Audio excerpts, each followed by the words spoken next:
Thank you, everyone.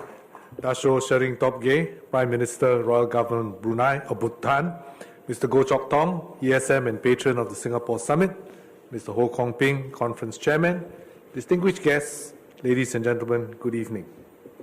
I'll open with some remarks, and the reason I'm doing so is because there's so much happening going on in our region, so many different strands, so many discordant themes, that I think it's important for us to take a step back and see the region in context and where we really want to take ourselves.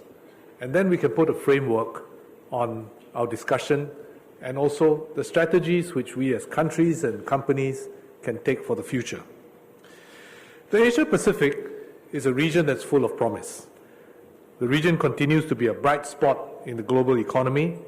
It's expected to grow significantly faster at 5.5% this year compared to the global average of 3.5%. It is home to the world's first, second, and third largest economies. It's poised for continued growth as fundamentals, for example, young population, a rising middle class, growing economies, are in place.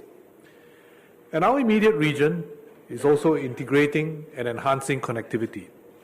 Asean has a population of 620 million people, more than the EU or North America. And ASEAN is currently the sixth largest economy and projected to be the fourth largest by 2050.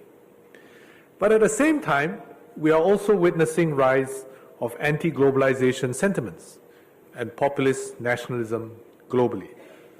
Brexit, the election of President Trump, reflect new elements in the equation. But we need to recognize that they do reflect the angst and the will of the electorate and the people. Free trade and globalization do bring growth and create prosperity. But the fruits of globalization will need to be better distributed, taking into account the social circumstances of each country. And each country will have to find its own way to do this, to distribute these fruits more equally. Turning away from trade and integrating with the world may be a salve, but it is not a solution and certainly not a long-term approach to resolve this issue. Nationalistic feelings in Asia, too, are at elevated levels. The territorial disputes are steeped in history, national pride, and the competition for resources. But cooler heads and diplomacy must prevail if our region is to realize its potential. This is not the time to look inwards. Countries must work together to address transnational threats and also work on opportunities for growth and prosperity. Borders are not hermetic, and violence by non-state actors can and do transcend them, whether in the physical world or in the cyber world. The defeat of ISIS in the Middle East marks a transition, but the threat of fighters returning and bringing the fight home to our region remains. North Korea's nuclear tests and missile launches mark a serious escalation and increasing isolation and disregard for international norms of behavior.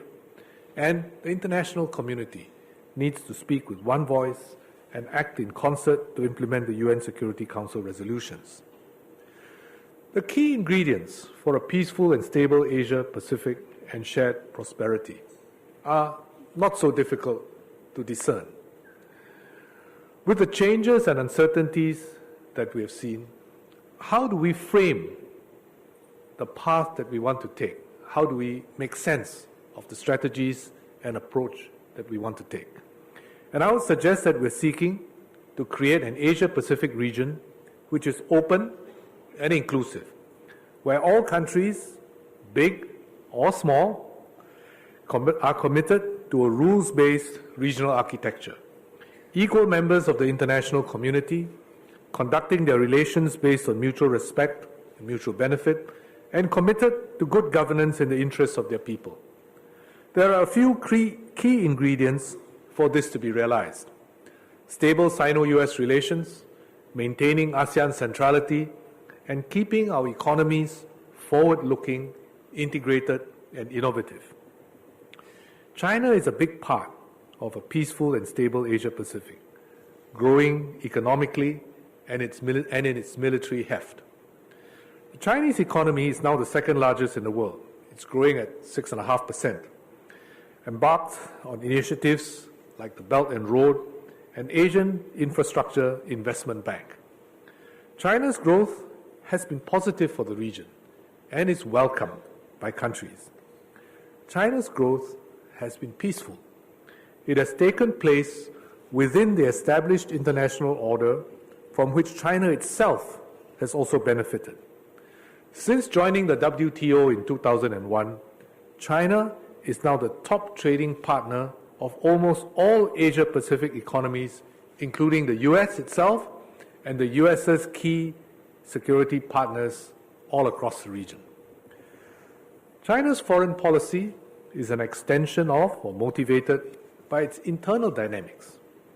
Its upcoming 19th National Congress, enormous economic and demographic challenges. For example, its workforce has essentially stopped growing. It has an aging population, income inequality, environmental issues, a rural-urban divide, and excess capacity. So there is much at stake for China itself, and Chinese leaders want a stable external environment as well to deal with these pressing problems. But we also need to ask, how does China, the Chinese leadership and the Chinese people, those of the post-Deng generation, conceive of their place in our region and the world? This is still an open question. The Sino-US relationship is the most important bilateral relationship, not just for these two countries, but for the region and the world. We need Sino-US collaboration in areas such as North Korea and counterterrorism, but we also need Sino-US collaboration on longer-term issues, such as the trade and economic architecture of the world, and dealing with global problems like climate change. The Sino-US relationship differs from the US-Soviet relationship during the Cold War. There are many interdependencies and many mutual growth opportunities. The US-China relations are not inherently zero-sum. Therefore, it is crucial to build strategic trust and mutual confidence, promote transparency, and ensure that elements of competition in the relationship do not end up leading to conflict. At the basic level, the Far East is the US's Near West. The US played a major role in the region's stability and security since World War II and has contributed enormously to the prosperity of our region. The US has many preoccupations worldwide, but it cannot afford to ignore Asia. The US needs and wants to be an integral part of this unfolding growth story. US engagement, though, has to be broad in scope, across the whole spectrum of engagement, not just security, but economic and people-to-people exchanges. As we pursue our common goal for regional peace and stability, it's imperative for ASEAN, the Association of Southeast Asian Nations, to be cohesive and focused on maintaining our centrality and credibility as we navigate the evolving geopolitical landscape. We celebrate ASEAN's 50th anniversary this year, a significant milestone in the history of our region. We were 5 then, we are 10 now. It's timely to reflect on the lessons we can draw from ASEAN's founding principles. ASEAN's founding fathers were concerned about the potential balkanization of Southeast Asia by external powers. They shared a vision of a region that could stand on its own feet and face common threats together in order to achieve stability and improve the livelihoods of its people. It sought to create an outward-looking organization that would allow us to trade freely and openly and attract investments from the rest of the world. This open and inclusive regional architecture has contributed to ASEAN's growth and success and has endured till today. ASEAN has also been successful in preventing intra-regional conflicts and creating a more stable Southeast Asia. ASEAN gives us a platform for leaders of countries such as the US, China, Russia, India, and Japan to come together once a year to meet in our region. And this is an important role that ASEAN has played. ASEAN has to continue its community-building efforts so that the fruits of integration translate into tangible benefits in the lives of our people. And ASEAN's centrality and unity must continue to be at the forefront and for ASEAN countries to remain credible and united. To prepare ourselves for future challenges, we have to keep our economies forward-looking and innovative. In Singapore, we continue to support the liberalization of trade and investment and regional free trade arrangements. We respect the decision of the US regarding the TPP. Countries are looking at ways to move forward beyond this US decision on the TPP. And at the same time, we are also making progress on the Regional Comprehensive Economic Partnership, the RCEP. Both are pathways to an eventual free trade area of the Asia-Pacific, which is, I think, a common aspiration for many of us, where countries all around the Asia-Pacific benefit from mutual collaboration and development.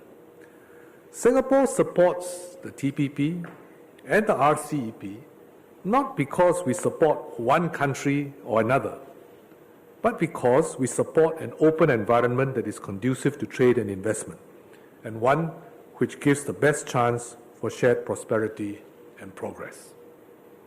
In Singapore, we have moved from labor-intensive to a knowledge-intensive economy. We are open for trade, investments, tourists, and human capital. Our modern infrastructure and clean governance make us an efficient and attractive hub. And today, we are a global city, connecting companies to the region and beyond with an extensive network of 20 implemented FTAs covering 31 trading partners. And we have also recently finalized our FTA with Turkey. Apart from MNCs from Japan, US, and Europe, about 7,000 Chinese companies and 7,600 Indian companies are registered here. So there are many opportunities for networking and forming links. Singapore is also a key hub for dispute resolution, commercial dispute resolution. But Singapore is at an inflection point in our growth. We have grown rapidly and attained high income levels. And we are taking steps now to drive research, innovation, and enterprise, transform our industries for the future, and build a smart nation to transform our economy and seek new high-quality growth. For companies, the Asia-Pacific offers the opportunities for growth and expansion, particularly as Asia-Pacific economies become more integrated. There is much potential for you to tap on to develop new products and services for the region. Thank you very much.